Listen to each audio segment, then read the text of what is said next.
I feel more disconnected from the world than ever, despite probably spending more time online than ever before. I feel separate from friends, fans, and from engaging with my practice when we are not on tour, which is increasingly my favorite part of this life, for the connections we get to make in person on the road. I am a child of the late 90s and early Eldros and grew up mostly without internet.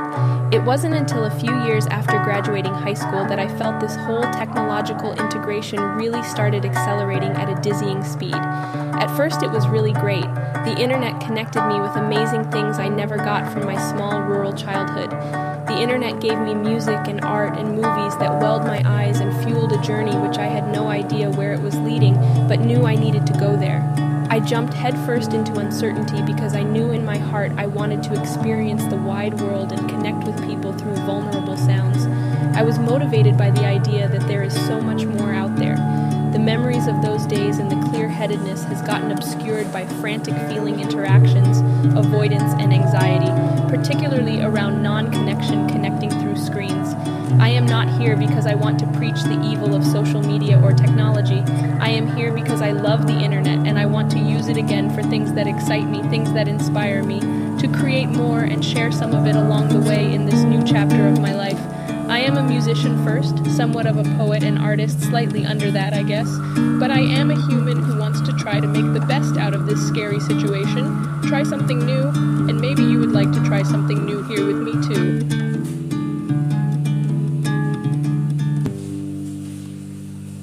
Happy weekend. Had a nice noodles dinner last night with a friend and went for a few drinks after.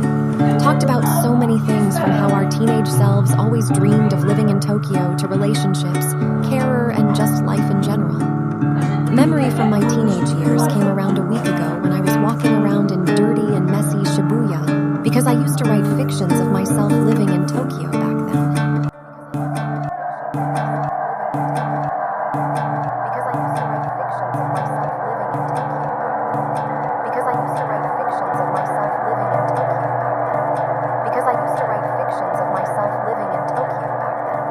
Because I used to write fictions of myself living in Tokyo back then. Because I used to write fictions of myself living in Tokyo back then. Because I used to write fictions of myself living in Tokyo back then. I wrote myself in the fiction that I'm living in Tokyo and walking in the middle of Shibuya. It's been a month since I'm back in Japan. I have been spending a whole month in Kyoto, the city that I left 4 years ago. Kyoto felt the same. Nothing really changed and nothing really felt different. Finally had a good night's sleep after some awkward sleepless nights. The pillow at the Airbnb I was staying wasn't really a good fit for me. And lately I have been having a lot of things in my mind. Also, a friend recommended an online therapy app to me. I decided I need to try because I feel perhaps I need help. Going to have my first session tonight, so we'll see